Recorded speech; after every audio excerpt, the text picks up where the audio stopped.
tout balancer. Je vais parler de sa vie entière, je vais parler de son arbre généalogique, je vais même parler de ses symptômes, tu sais?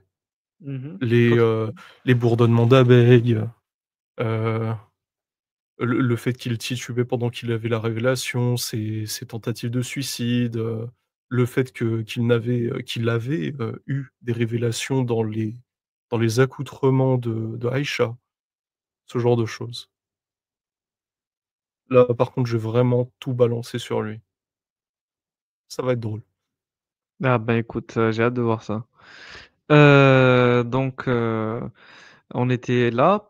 Donc ceux qui combattent, sont eux qui combattent les ennemis d'Allah afin que le culte lui soit entièrement consacré, que sa parole soit la plus haute. De plus, Allah a fait qu'ils partagent la récompense des actes d'adoration accomplis par tous ceux qu'il protège de leurs épées. Donc, et même lorsqu'ils, demeurent dans leur maison, ils ont les mêmes récompenses que ceux qui adorent Allah grâce à leur djihad et leur conquête car c'est grâce à eux que cela est possible. En effet, Allah a octroyé à celui qui est la cause de l'accomplissement d'un acte la même récompense ou le même péché que celui qui accomplit cet acte. Ainsi, celui qui appelle à la bonne voie et celui qui appelle à l'égarement auront tous les 2 la même rétribution. يا الذين آمنوا هل أدلكم على تجارة تنجيكم من عذاب أليم. Donc, ô vous qui avez cru, vous indiquerai-je un commerce qui vous sauvera d'un châtiment douloureux. Tijarat, c'est vraiment le commerce, quoi. Ça, on parle de, vraiment le commerce dans le sens premier que c'est employé. À l'entente de ce verset, les âmes désirent ardemment ce commerce profitable. Donc, on est dans le langage, encore une fois, du commerce. Voilà. Vraiment Ouais, dans marchand de tapis, et c'est c'est marchand de c'est un savon, oui, c'est ça, en fait, Allah, c'est marchand de c'est dattes. littéralement un marchand. Voilà. C'est Indiqué le mec par qui le veut te ciel. vendre ses supers épices, ses supers C'est ça. encens. Ah Exactement. bordel. Hem, donc vous croyez en Allah, son messager, vous combattez avec vos biens et vos personnes, comme si les âmes étaient profondément rattachées à leur vie, leur existence. Puis il dit: «Et cela vous est bien meilleur, si vous le saviez». Achetez mon tapis, c'est bien meilleur, c'est bien meilleur. Si vous pouviez le savoir, si seulement vous saviez, si seulement vous saviez. Ah génial, j'adore. J'adore, j'adore. C'est-à-dire que le djihad est meilleur pour vous que votre abstention de combattre. Oui, c'est sûr que c'est Encens, meilleur si tu achètes ma marchandise que si tu achetais pas ma marchandise. C'est meilleur, on est d'accord, c'est meilleur. Ouais, c'est meilleur. encens parfum jasmin, encens parfum jasmin. 5 €, 5 €. Il vous il vous pardonnera vos péchés, il vous prendrez dans les jardins sous lesquels coulent les ruisseaux. Avec ça, madame, plus problème au lit pour votre mari. 3 gouttes avant de dormir. Voilà. Voilà un énorme succès. Puis c'est comme si À toi prendre ça, toi les paradis.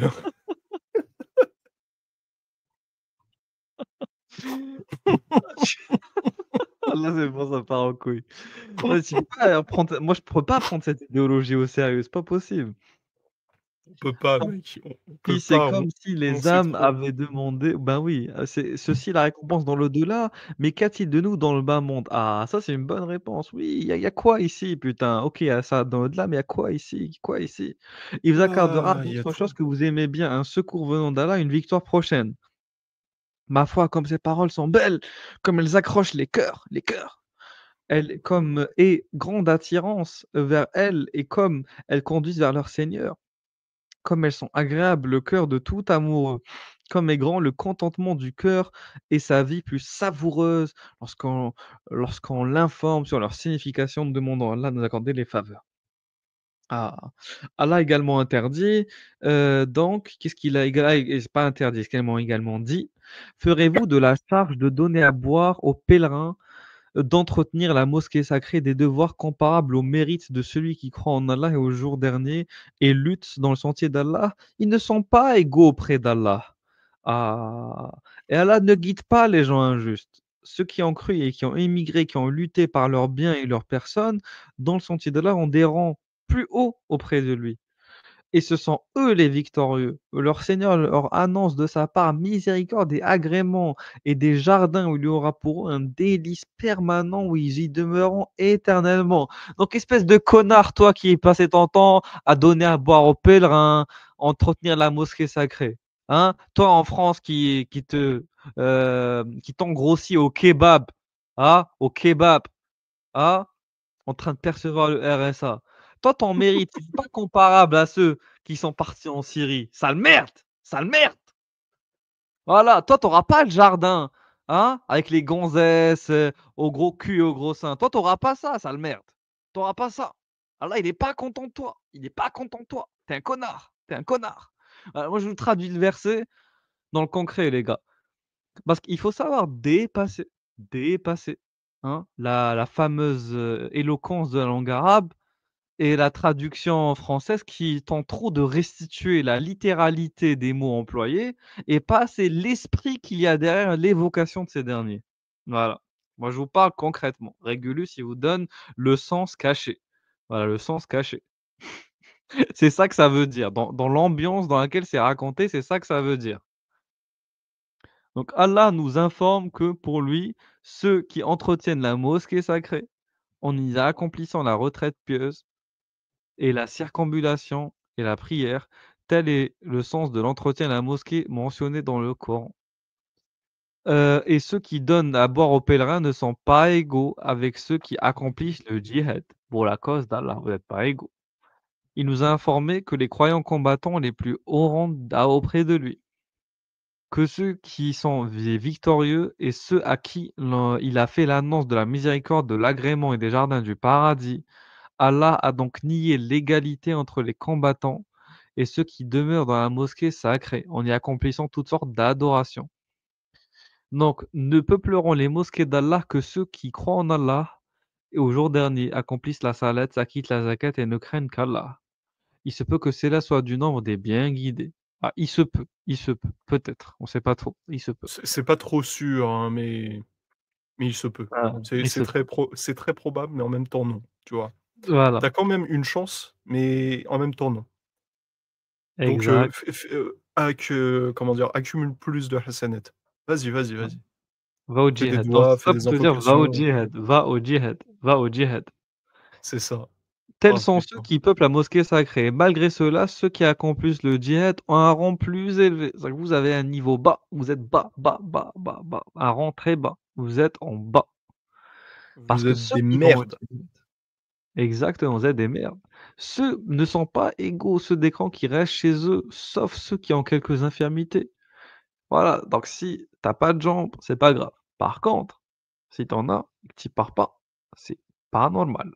C'est pas normal. Et ceux qui luttent corps et bien dans le sentier d'Allah, Allah donne à ceux qui luttent corps et bien un grade d'excellence. Donc eux, ils seront médaillés. Ils auront un grade d'excellence, pas toi. Toi Et pas ce faire sont ceux djihad, qui restent chez eux. toi pas sentir Voilà, l'odeur paradis. exactement. Toi, tu n'auras pas les houris. Et à chacun, Allah a promis la meilleure récompense. Et Allah a mis les combattants au-dessus des non-combattants. Voilà, vous êtes au-dessus, les combattants. En leur accordant une rétribution immense, des grades de supériorité. Donc au paradis, ils seront supérieurs par rapport à ceux qui ne combattent pas, ainsi qu'une pardon et une miséricorde. Allah a également nié l'égalité entre les croyants qui n'accomplissent pas le djihad et les combattants. Puis il affirma qu'il a donné aux combattants un grade d'excellence sur ceux qui ne combattent pas, et même des grades de supériorité. Les grades de supériorité dont Allah a gratifié les combattants sur ceux qui ne combattent pas sont au nombre de 7. Ah, donc on les connaît. Ils n'éprouveront ni faim, ni fatigue, ni dans le sentier d'Allah. Ils ne fouleront aucune terre en provoquant la co et au alors, ils ne fouleront aucune terre en provoquant la colère des mécréants, ni n'obtiendront, aucun avantage sur un ennemi, sans qu'il leur soit écrit pour cela une bonne action. Ah, en vérité, Allah ne laisse pas perdre la récompense des bienfaiteurs. Donc voilà, donc apparemment, ils vont pas avoir soif, ils vont pas avoir faim, ils vont pas être fatigués et ils vont provoquer aussi la colère des mécréants. Voilà, C'est très intéressant ça. voilà. Donc cela fait 5 et ça, c'est dans le Coran, hein. Ils ne supporteront aucune dépense, minime ou importante, ne traverseront aucune vallée sans que cela ne soit inscrit à leur actif. Cela fait 2 de plus. Voilà les gars, donc pour n'importe quelle dépense, n'importe quelle voilà, il y aura une sorte de fiche, de paye, voilà, une sorte de comptabilité qu'Allah tient pour chaque mètre que tu auras fait vers le djihad. Même le fait de prendre l'avion, c'est déjà beaucoup. Le fait de payer pour n'importe quoi, c'est déjà inscrit dans ton livre de hasanat. Et oui, provoquer la colère des mécréants, c'est une bonne chose. Et oui les gars, c'est une bonne chose. Voilà. Après avoir mentionné les propos d'Ibn Zayd, Ibn al-Qayyim a dit: «Et celui qui est authentique, c'est que ses grades sont mentionnés dans le hadith d'Abu Hurayra, qui a rapporté par Al-Bukhari dans son Sahih, relatant que le prophète a dit: "Celui qui croit en Allah et en son messager accomplit la prière et jeûne le mois de Ramadan, il incombe à Allah de le faire entrer au paradis. Que celui-ci ait émigré pour la cause d'Allah ou qu'il soit resté sur sa terre qu'il a vu naître." Les gens demandèrent: «Ô messager d'Allah, ne devons-nous pas en informer les gens?» Il ajouta: «Il y a dans le paradis 100 degrés qu'Allah a préparés pour ceux qui combattent pour sa cause. La différence entre 2 degrés est équivalente à la distance qui sépare la terre et le ciel. Donc, lorsque vous invoquez Allah, demandez-lui de vous accorder le Firdaus, car cet endroit est le plus étendu, le plus élevé du paradis. Au-dessus de lui se trouve le trône du tout miséricordieux, et c'est de lui que jaillissent les fleuves du paradis.» Oui, les gars, ils jaillissent du fleuve et ils jaillissent du trône. Parce que regarde ce qui est écrit dans le hadith de Bukhari, le trône est sur l'eau. Ah, donc Allah, son trône, il est sur de l'eau. Il est sur de l'eau. Donc c'est logique que c'est du fleuve, que c'est du trône dont va jaillir le fleuve. Donc ça a aucun sens en vrai, je rigole. Allah a racheté les croyants Mais et mais en mais fait, du coup mais du oui, coup, la question c'est, Allah, est-ce qu'il a, est-ce qu'il a une sorte de bidet, au niveau de son trône? Tu sais, pour se laver les fesses quand il va à la selle. je sais pas, C'est et ça se possible. traduit par quoi? C'est un geyser? Ça jaillit de sous, sous son trône comme ça? Vu que Aucune son trône est sur l'eau? là là tu poses des questions trop techniques, je n'ai pas le savoir de Ibn Taymiyya. Je n'ai pas le savoir Ah de Ibn. mec, Il ah faudra je poser la question à de vrais savants qui maîtrisent, l'allahologie. non mais en vrai, premier degré, la question que je viens de poser, Oui. c'est des questions qu'on peut retrouver, dans la Akedah Asharite, non? Les Hachaïtes disent qu'Allah, il repose pas sur un trône, ce trône, c'est une métaphore et c'est il faut voir les Hanbali, les salafis Les Hanbalites, c'est eux Hanbali. qui se posent des questions comme ça, parce qu'eux, ils disent que le trône existe, oui et tout et eux, les pauvres, ils doivent se tirer les cheveux pour essayer de en même temps, pas faire passer Allah pour un être matériel et en même temps dire que les trucs existent vraiment, que le trône existe vraiment, qu'il y a une vraie voilà, qu'il a une vraie importance mais qu'en même temps, c'est pas le trône tel qu'on se l'imagine. Donc ils sont pas bien. En vrai, ils sont pas bien. Ils sont vraiment Oh, pas bien. c'est difficile, putain, ils sont Ah dans la oui, il s'assoit contradiction sans vraiment permanente. s'asseoir, il bouge sans vraiment bouger, il peut parler sans vraiment parler. C'est les pauvres, ils sont coincés. C'est vraiment une tannée pour eux de devoir expliquer ça. Oh Heu, l'enfer. Donc ça veut alors dire qu'il est pas oui, vraiment assis, il est mais pas non plus en lévitation, genre il y a c'est ça. 1 ou 2 millimètres d'espace Mais c'est pour ça qu'ils te entre, disent l'assise et lui. c'est pour ça qu'ils te disent: «Faut pas poser de questions. Ne pose pas de questions. Ne pose pas de questions. Merci. Ne pose pas de Ouais, questions». sinon tu vas t'en poser de plus en plus et tu vas apostasier. C'est ça, exactement, mais c'est vrai en plus, c'est comme ça que c'est justifié. Ceux qui posent trop de questions, il est dans la merde, parce que poser trop de questions mène à l'égarement et elle mène à l'hérésie et mène à l'affaiblissement de la foi. C'est comme ça que les savants le jugent. Et ils ont raison, Heu, oui, parce oui qu'ils et pour savent le très bien coup, que leur mais ils foi le repose savent, sur ils l'ont vu, l'endoctrinement. mais ils l'ont vu pendant 14 siècles, que des gens qui se posent des questions finissent par apostasier. Ça, tu peux le constater. Sauf Bon, que maintenant la peine de mort est criminalisée. Mais heureusement. avant, non. C'est ça, pour en tout cas pour apostasier, oui, c'est sûr. Allah a acheté des croyants, leurs personnes et leurs biens en échange du paradis. Ah, un autre encore dans le registre de l'achat et vente. Donc je t'ai acheté toi, je t'ai acheté tes biens. Je vous ai acheté les gars, mais en échange, je vous donne le paradis. Je vous donne le paradis. Ils combattent dans le sentier d'Allah. Ils tuent et se font tuer. C'est une promesse authentique qu'il a prise sur lui-même dans la Torah, donc là, on relit le verset d'en haut, OK. Et qui est plus fidèle à Allah, à son engagement. Réjouissez-vous de l'échange que vous avez fait, car c'est là un grand succès. Vous avez bien fait les gars, vous avez bien fait. Allah a fait ici du paradis un prix à payer pour les âmes des croyants et pour leurs biens, si bien que lorsque ces derniers sacrifièrent leurs âmes et leurs biens pour cela, alors ils méritèrent ce prix. Ceci est un engagement qu'Allah a pris avec eux et qu'il a certifié de plusieurs façons. Premièrement, Allah les a informés en utilisant la particule marquant la certitude. Inna. Inna. L'information est au passé, ça signifie qu'elle a eu lieu, qu'elle est sûre et permanente. Allah a pris cet engagement et c'est lui qui a acheté cette marchandise. Donc Allah, il a acheté une marchandise. On est vraiment en train de Avec la même monnaie islamique, ah là, ou avec autre oui, chose? bah, avec le para bah, en fait, il t'a créé une fiction. Moi, je te dis: «Écoute, Jérém, je t'ai créé putain de paradis sur terre». Il se trouve sur une île, au large du Pacifique, appelée Hikuera. Voilà, ça sonne un peu japonais, tu vois? Hikuera et dedans, je t'ai construit de superbes villas. Il y a 10 000 femmes qui t'attendent dans chaque chambre. Tu as au moins 2 ou 3 qui sont là. Tu as tous les fruits et légumes que tu veux là-bas. J'ai planté tous les arbres, voilà, fruitiers que tu peux aimer. J'ai tu as une sorte d'écosystème parfait où tu peux retrouver tout ce que tu aimes. J'ai toutes les viandes du monde qui arrivent là-bas parce qu'en fait, c'est une île, tu sais, qui à travers laquelle passent des bateaux commerciaux. Tu vois? Genre, c'est qui passent à travers des lignes maritimes. Mmh. Donc forcément, ils vont s'arrêter sur cette en île. Donc tu auras tout ce que tu veux à chaque fois. Il suffit juste tu utilises ton talkie-walkie, de dire: «Ah, j'ai besoin de ça, ici et ça et ça». Ils te l'amènent chaque mois, ils t'amènent ce que tu veux. Voilà et donc c'est ton paradis. Je te donne cette île si, en échange, tu me donnes 10 ans de ta vie ou tu m'obéis au doigt à l'œil. Après ces 10 ans, je te donne, l'accès à cette île, je te donne tous les clés de l'île et tu fais ce que tu veux. Voilà. Et là, c'est pas 10 ans, là, c'est tu échanges toute une vie, mais contre un paradis fictif. Qu'est-ce qui est plus intéressant, mon ma proposition ou la proposition d'Allah? Moi, je trouve que ma proposition, elle est un peu mieux que celle d'Allah pour le coup. Elle est plus Franchement réaliste, elle est plus concrète, oui.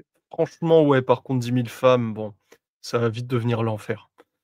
Écoute, là, j'ai essayé de te vendre le truc un peu comme Allah. Ben, si avec toi ça marche pas, je pense qu'avec quelqu'un d'autre, ça va marcher. Avec quelqu'un qui a jamais touché de femme de sa vie, ça va marcher. Oui, oui, non, mais ça, c'est Voilà. sûr et certain. Avec la frustration sexuelle, les interdits, les contraintes permanentes, le cadre de vie, hyper intrusif. J'ai appris aujourd'hui, mec, en lisant les tafsirs de la sourate, Al-Fatiha, que, avant de comment dire? De faire l'amour, vous devez dire bismillah. Oui, oui, oui, Avant de bah, oui, concevoir un enfant, vous devez faire une doua. c'est ça. Oui, oui, quand on est musulman, on doit faire ça, ouais. C'est vrai. C'est quoi ce bordel? J'ai éclaté de rire, mec. Je me suis dit: «Non mais là, c'est trop, mec. Je savais pas moi. Je c'est dingue!» Ah oui, mec, fallait le savoir, il fallait le savoir. Moi, si tu as pas dit bismillah, tu es dans la merde. Allah, il a pas agréé ton coït. Il n'a pas agréé ton coït.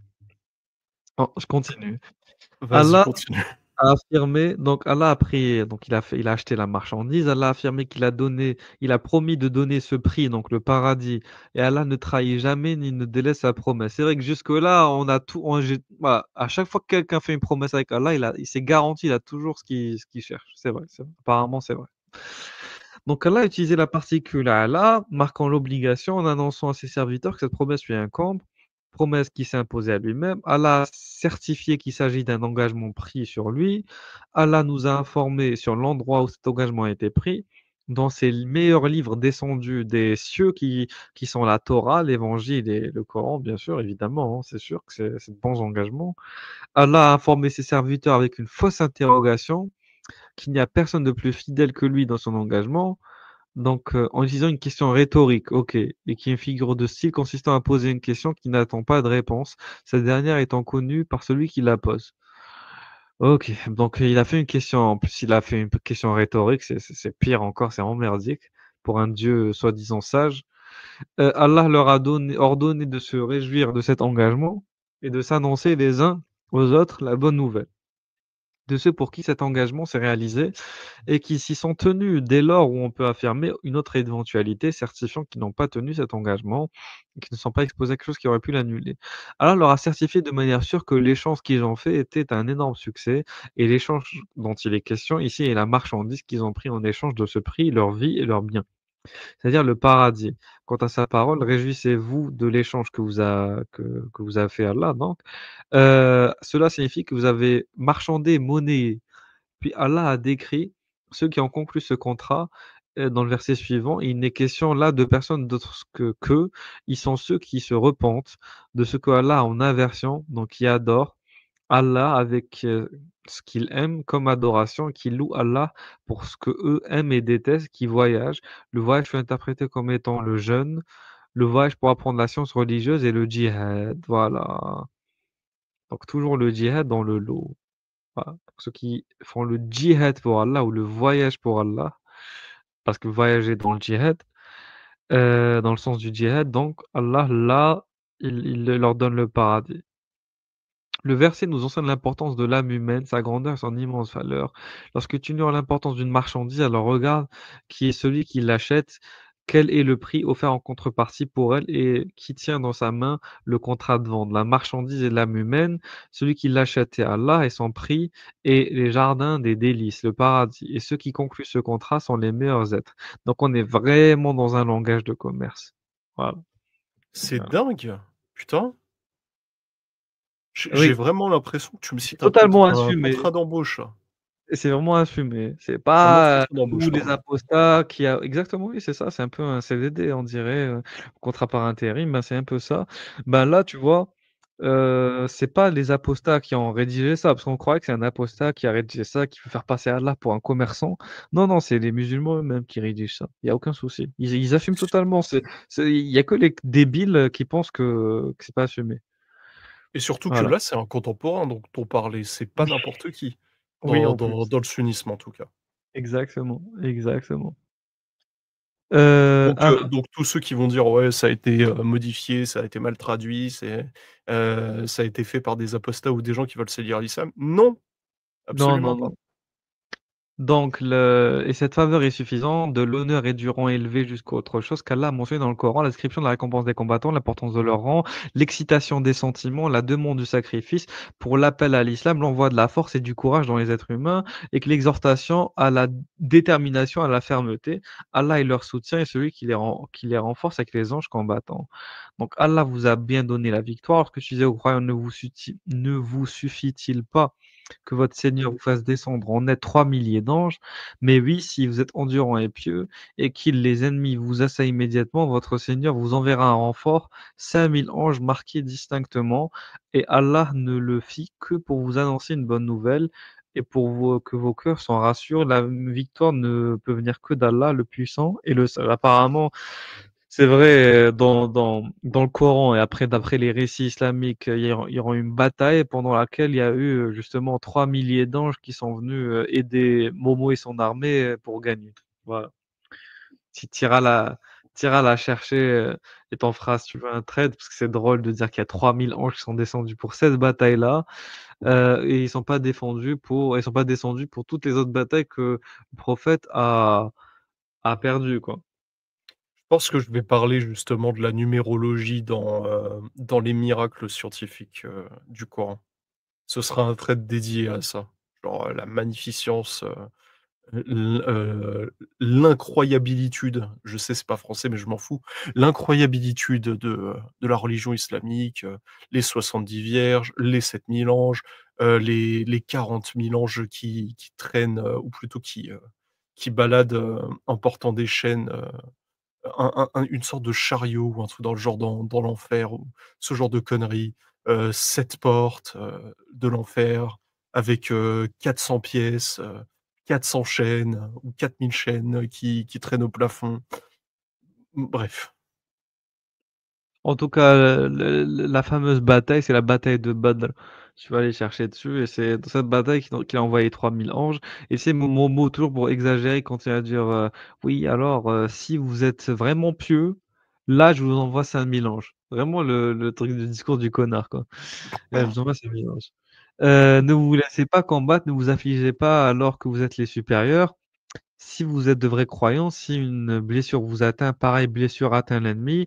Ainsi faisons-nous alterner les jours bons et mauvais parmi les gens, afin qu'Allah reconnaisse ceux qui ont cru et qui choisit parmi vous des martyrs, et Allah n'aime pas les injustes, et afin Allah purifie ceux qui ont cru et anéantisse les mécréants. Comptez-vous entrer au paradis sans qu'Allah ne distingue parmi vous ceux qui luttent et qui sont endurants. Ce verset, il est horrible. Pourquoi? Parce qu'il Le fait talion. comprendre. Non, non, non, non. Et regarde ce Si, qui il y a le regarde. talion, dans dans ce verset. Par rapport à la vengeance? Oui, si une blessure vous a atteint, pareille blessure atteint aussi l'ennemi. Oui, c'est pour dire que si vous êtes blessé, les gens aussi les autres aussi se font blesser. C'est juste une notion de réciprocité dans le combat. Oui, s'il y a des gens qui meurent dans le camp adverse, ben, il y a des gens qui meurent chez nous, il y a des gens qui meurent dans le camp adverse. Mais c'est pas ça le truc qui est le plus choquant. Et c'est parce que depuis tout Dis-moi. à l'heure, on parle de djihad, donc là, on a dépassé le cadre guerrier. Là, on est dans un cadre, plutôt, philosophique. En fait, il est en train de te dire que Allah, il a besoin de distinguer parmi vous ceux qui luttent et ceux qui sont endurants avant de les faire entrer au paradis. Alors qu'en théorie, Dieu, il a pas besoin de distinguer. En gros, c'est vraiment sadique parce qu'il est censé avoir le savoir absolu, il est censé savoir qui a la plus forte foi, sans avoir besoin de les faire passer par des épreuves difficiles.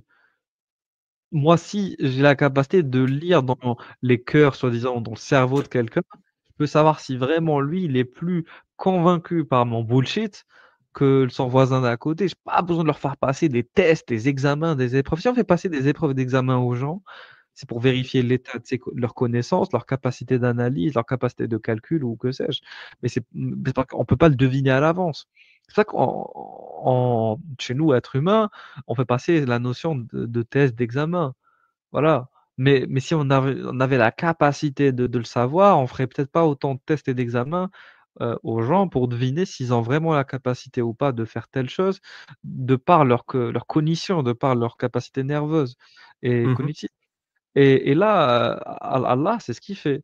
Allah, il se comporte comme un humain qui peut pas deviner si la personne en face, elle l'aime vraiment ou elle est prête à tout pour lui. Donc, soi-disant, il lui fait passer le test en l'incitant à aller se battre. Si elle meurt pour lui, si elle sacrifie tout pour lui, il est content.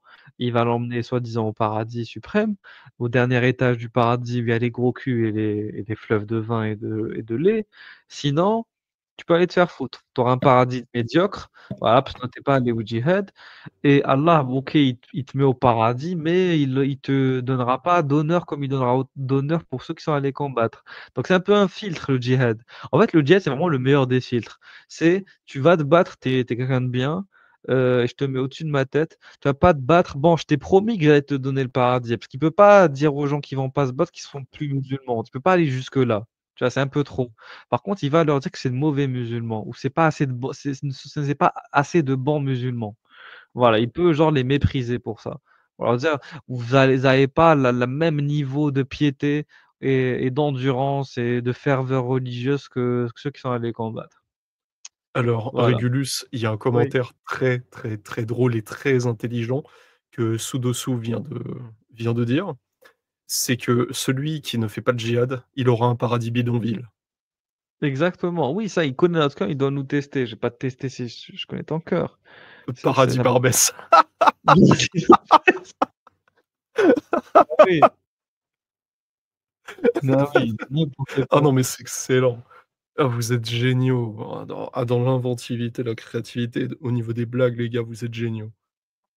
Allah nous a Salut également Lily. informés sur la vie que vivront ceux qui sont tombés en martyrs pour sa cause, qu'ils sont auprès de lui, qu'il pourvoie leurs désirs et que leur visage soit couvert de joie. Ils ne pensent pas que ceux qui ont été tués dans le sentier d'Allah soient morts.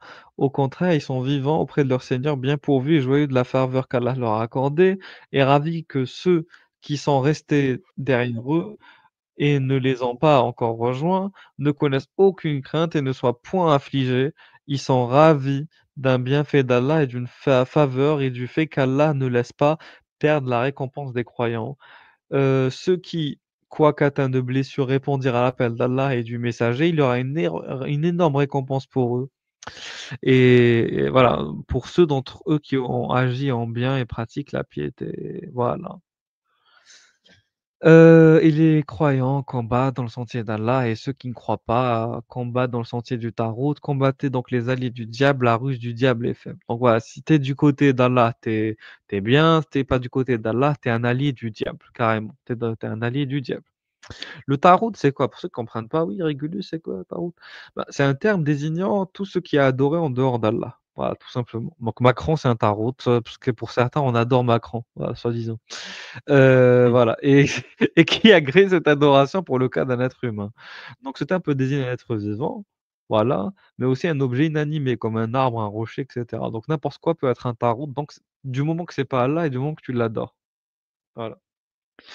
C'est une personne qui adore Cristiano Ronaldo, ben, Cristiano Ronaldo, c'était un tarot, voilà, tout simplement. Tac, tac, tac. Donc, et ah oui, j'ai pas lu celui-là. Celui-là, il est sombre aussi comme verset. Combat donc dans le sentier d'Allah, tu n'es responsable que de toi-même et incite les croyants au combat. Allah arrêtera la violence des mécréants. Voilà, donc c'est les mécréants qui sont violents, bien sûr. Allah est plus Oui, oui, oui, redoutable en c'est sûrement force et ça, ouais. plus sévère en punition. Voilà. Putain de Donc merde. en gros, toi, tu as peur de combattre les mécréants. T'inquiète pas que moi, je suis pire que lui. Donc c'est vraiment un raisonnement de mafieux. Genre, si tu veux pas ce que je te dis, t'inquiète pas que moi, je suis pire que ceux dont tu as peur. Je suis pire qu'eux. Donc tu as intérêt à faire ce que je te dis.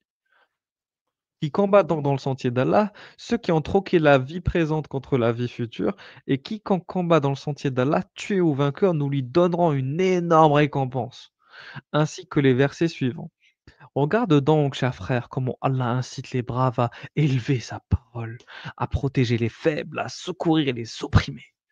Regarde comment Allah a lié le djihad à la prière et au jeûne. Il l'a comme eux prescrit aux croyants. Et comment Allah motive par de puissants encouragements les peureux à plonger dans le tumulte des batailles, à faire face à la mort, et le cœur léger et hardi, leur signifiant clairement que la mort les atteindra sûrement, mais que s'ils meurent comme combattants, ils auront en échange du bâment la plus grande compensation, et ils ne seront point lésés fût-ce d'un brin de noyau de date. De date. Voilà. Donc, Je sais sincèrement pas quoi dire, hein, c'est atroce. voilà. On parle quand même de conditionnement mental, hein. Exactement, exactement. Ah. Donc là, et c'est très intéressant et c'est vrai, Allah a lié le djihad à la prière et au jeûne et Oui, au tout à jeûne. fait. C'est que le djihad a autant d'importance que la prière et que le jeûne. Exactement, exactement. Donc ceux qui vont au djihad sont pareils à ceux qui prient et qui jeûnent. Donc quand vous dites: «Oui, les Daeshiens ont fait ça, les Boko Haram, les Al-Qaïda», oui les gars, mais ils sont pareils que vous. Vous faites le jeûne et la prière, eux ils font le djihad parce qu'ils cherchent aussi la récompense d'Allah. Ils cherchent aussi la récompense parce qu'ils regardent ce qu'il a dit dans le verset de Sourate Nisa 74, dans le verset 74 Sourate Nisa, donc verset 74, Sourate 4, qu'ils combattent donc dans le sentier d'Allah, ceux qui troquent la vie présente pour la vie future. C'est du troc, les gars, c'est du commerce. Ils ont fait un contrat avec Allah, un contrat, un CDI, putain. Voilà, contrat illimité, les gars, illimité, à durée indéterminée, parce qu'ils n'auront pas à vie éternelle. Donc, et quiconque combat, il peut pas les virer, c'est fini. Et quiconque combat dans le sentier d'Allah, tué ou vainqueur, nous lui donnerons une énorme récompense bientôt. Pourquoi bientôt? Parce qu'une fois qu'il sera mort, là, il l'aura. Donc voilà, les gars, voilà. Ceci est un vaste sujet. Ce qui fut mentionné comme récompense et mérite sur le djihad ne le fut pour aucune autre adoration. Et oui, parce qu'il y a rien qui égale au djihad. C'est la raison pour laquelle le djihad est la meilleure œuvre surérogatoire que l'homme puisse pratiquer. En effet, les savants sont unanimes sur le fait qu'il est meilleur que le pèlerinage. Ah, déjà ça, tu peux le noter dans ton truc. Quoi? OK, meilleur que le pèlerinage. Voilà. Meilleur que le pèlerinage, le hajj, que le petit pèlerinage, la umrah, que la prière surrogatoire, comme le prouve le Coran et la sunna. La sunna. Et ce qui est évident quand on y réfléchit, c'est que les bénéfices du djihad touchent communément celui qui l'accomplit comme les autres, que ce soit dans la religion ou dans la vie matérielle. Le djihad regroupe également différentes adorations, qu'il s'agisse d'adorations cachées, par exemple la confiance tawakkul en Allah, d'adorations apparentes, par exemple comme la prière. Ainsi, il regroupe l'amour pour Allah, la sincérité dans le culte qu'on lui voue, blablabla. Donc en lui la soumission, patience, ascétisme et vocation et d'autres types d'actes qu'aucune autre adoration que le djihad ne rassemble. Donc il rassemble en tout, voilà.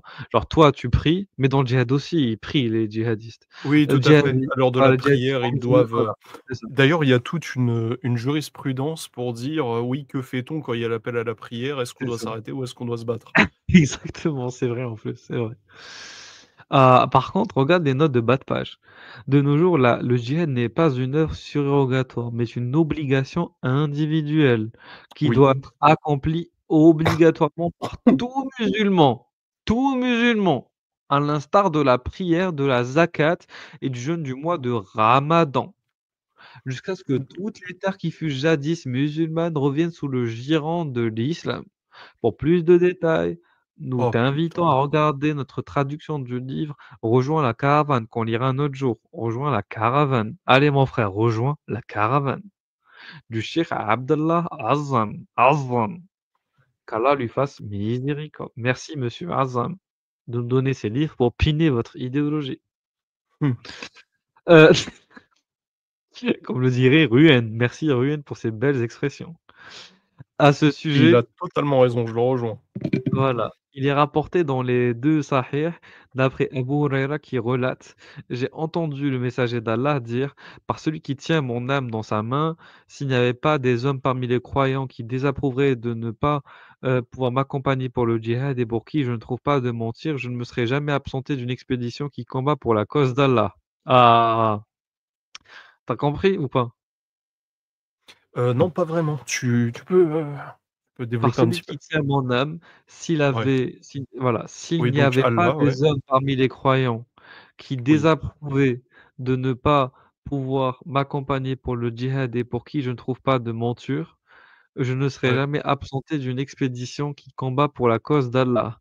Car par celui qui tient mon âme dans sa main, j'aurais aimé être tué pour la cause d'Allah, puis être ramené à la vie, puis être à nouveau tué, puis être ramené à la vie, puis être à nouveau tué, puis être ramené à la vie, puis être à nouveau tué. Regarde ce hadith de fils de Mais pute. c'est quoi ça?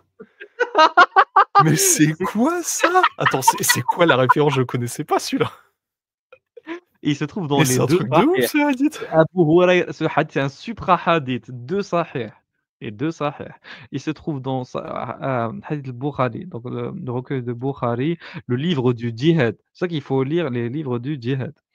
Livre du djihad, voilà, livre du Bukhari, c'est djihad. c'est le numéro combien, Régulus? C'est Chapitre sur c'est le souhait de c'est mourir martyr, numéro voilà, c'est 2797.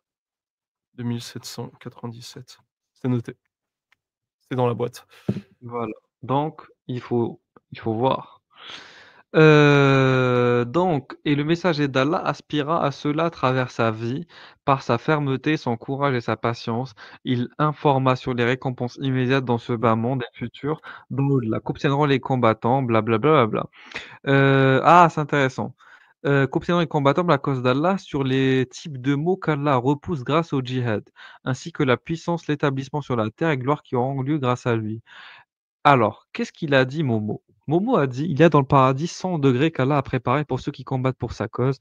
La différence entre 2 degrés équivalent à la distance entre le ciel et la terre», ça on l'a vu. Il a dit: «Celui dont les pieds sont couverts de poussière pour la cause d'Allah, Allah le préservera du feu». Ah, donc si tes chaussures sont sales, mais que c'est pour le djihad, alors tu iras pas en enfer. Donc salis tes chaussures, salis tes Nike, salis tes Adidas. Tu ne pourras pas accomplir. Voilà. Il a rapporté dans les 2 Sahih qu'un homme est venu pour voir Momo. Il a dit: «Salut Momo, tu pourrais me dire une chose, qui serait genre égale au djihad?»